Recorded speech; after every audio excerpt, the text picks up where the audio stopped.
Like, why home birth? So before I even get into my personal reasons why I wanted to do home birth, I wanted to say that I don't judge anyone who goes to the hospital, does epidurals, does intervention, plans their C-section, gets induced. No judgment. How a baby gets earthside, gets earthside.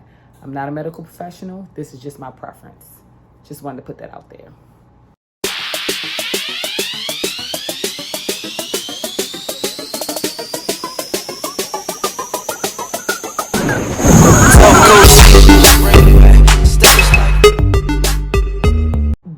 Birth period has always been like extremely fascinating to me, and watching animals and watching animals and humans give birth is just something that I've always found intriguing, interesting, proof of, a higher existence.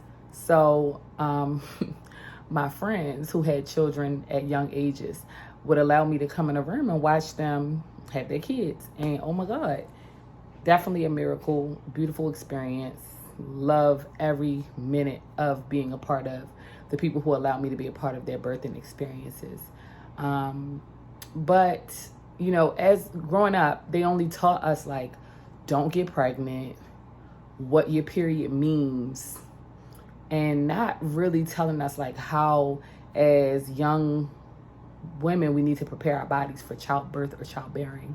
What are the things that we need to look out for with our body, how our body changes with age, with menstrual cycles, with becoming sexually active, etc. So those things always intrigued me. But my grandmother, whenever I asked her questions, she would, indulge me. And my mother had a really traumatic birthing experience with me.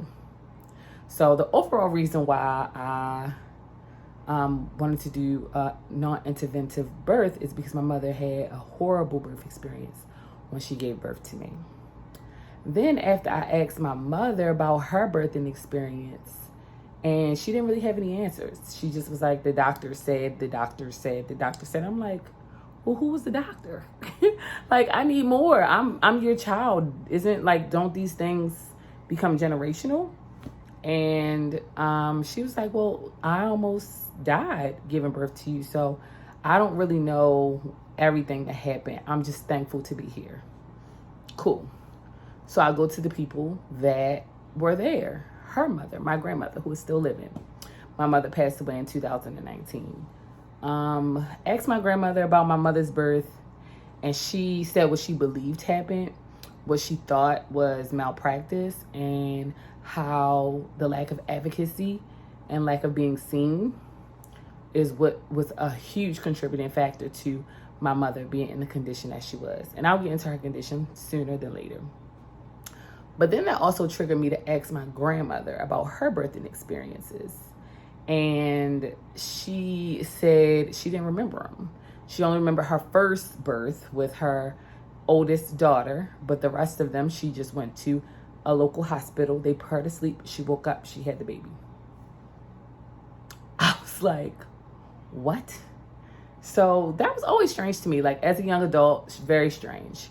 But as I'm getting older, becoming to date seriously, getting married, thinking about having children, I'm beginning to dig more, ask more questions. And I asked my grandmother about her mother's birth experiences. She said, oh, that just was something they didn't talk about. But I do know that she gave birth in a barn to 2 children. Now, my great-great-grandmother gave birth at 14 and 16. So she was a child giving birth. She gave birth to both her children by the same person, but did not raise her children. She gave her children to elder in the family to raise her children. My grandmother became pregnant at 16. When she became pregnant, she was sent to North Carolina to birth her baby. So she said around like 8.5 months, she was sent on a train to North Carolina. She stayed there. Her aunt took care of her and delivered her baby. And then her aunt sent her to Baltimore with my great grandmother, her mother at the time. So that's how we got to Baltimore. So I was like, oh, okay. I mean, that makes sense. The aunt is a midwife or whatever. She was like, oh, no. She wasn't a midwife. She just knew how to give birth. So I was like, what? Okay, whatever. So then I asked her about the rest of her birth experiences. She had 5 children, my grandmother, 5 children, all by the age of 25. So she's young, no pre-existing health problems, healthy, and got married at 18 and had children back to back till age 25. But her last 2 children, she had major complications giving birth. The second to last child, she said that she almost hemorrhaged to death, but she was asleep. So she didn't even know that these things happened. When she came to, it was like days later, and she was okay. And they just said, you know, we almost lost you. You're fine. You can leave tomorrow. The last birth, unfortunately, she didn't even get to see the baby.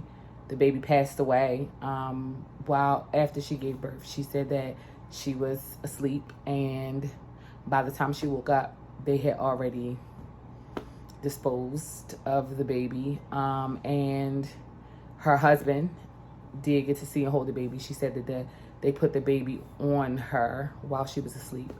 But what? She was asleep. So she birthed 5 children, 4 living. To this day, there's only 1 surviving child left of her 5 children, and my grandmother is still alive. But I just always found like her birth story very strange.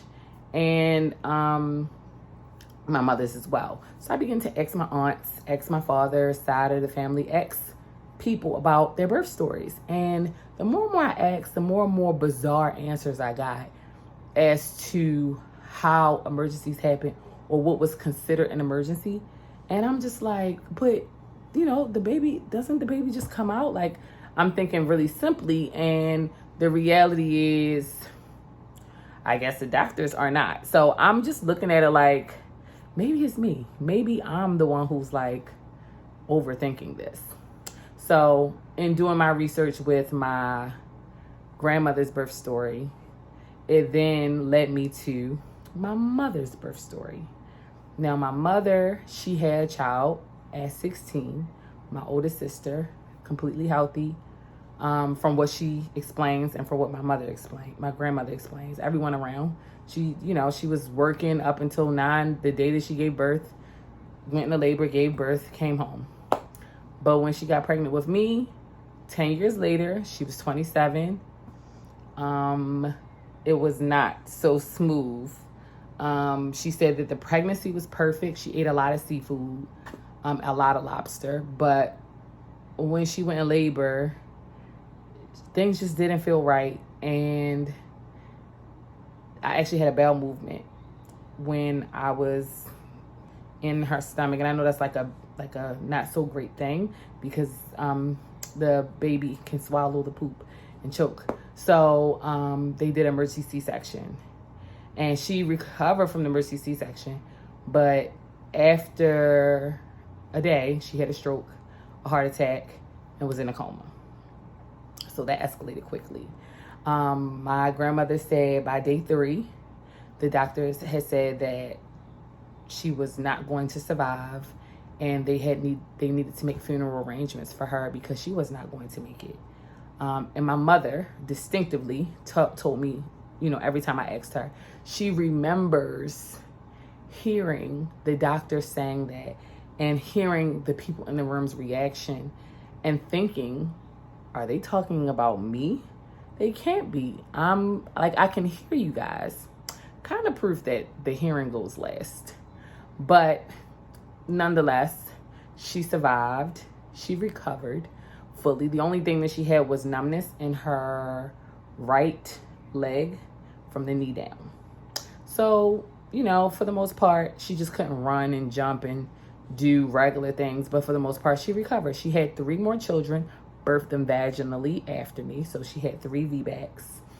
And it wasn't a big deal for her to like birth them vaginally. Like, I don't remember the doctors like going crazy about that, like how they do now.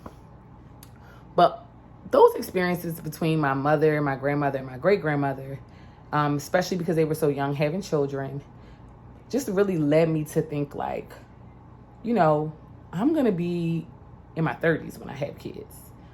How can I prepare myself, my mind, my body, my spirit to have children?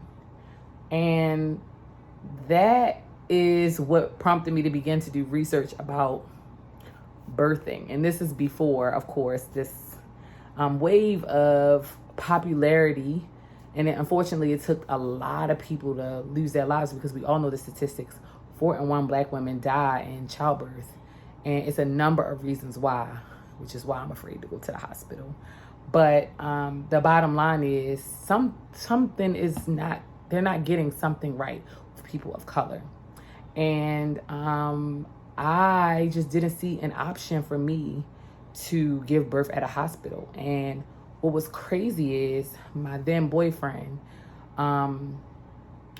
he said, would I ever consider doing it? And I was like, yes. Like, that was something that we totally connected on from, like, mid-relationship. We didn't, like, connect on from the jump.